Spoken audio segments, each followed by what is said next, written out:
The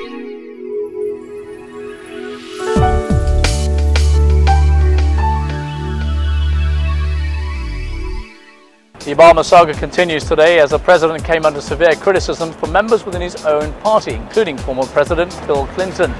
Now, people had been complaining that insurance companies had been cancelling their current policies because it didn't meet the strict criteria under the Affordable Care Act.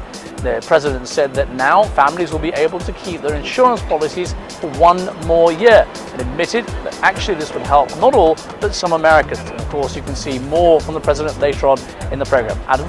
Now, the best way to see the major attractions here in Venice is to take a boat like this one on the Grand Canal, a taxi, or the public buses or the public boats known as the vaporettes. And when it comes to attractions, you can't get any better than the Punta della Rialto, built in 1592.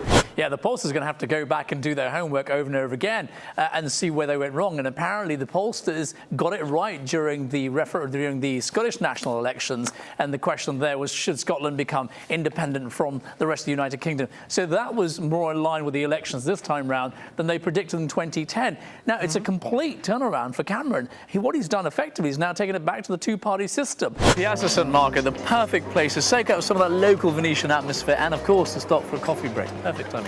Grazie mille. And it's at colleges like this that students will feel the greatest pinch for Congress's inability to reach a decision on student loans. What this means is come July the 1st, student loan rates will almost double. Now, the current debt on student loans is a massive $1 trillion. Some economists say that's bad news for the economy, as students leaving college can't afford mortgages, cars, and other essential items that are essential to the growth of the economy. Earlier on, I spoke to some students here at UCLA, and I talked specifically about those issues and the prospects for employment once they leave college. You can catch more of that interview here on the program, but until then, back to you in the studio. By the way, the local currency in the Maldives is the rupiah, which is based on the dollar, and $1 is equivalent to 12.75 rupiah. And most of the resorts here in the Maldives accept euros, dollars, and of course the British pound as well. Here we go. I'll have two, please. Thank you. Well, as we just touched on, Greece and its creditors continue to try to hammer out a reform deal, but major differences still remain, and even though the country faces a potential debt default next Tuesday. Arise News special correspondent John Cookson joins us from Athens with more. John, thanks very much for joining us.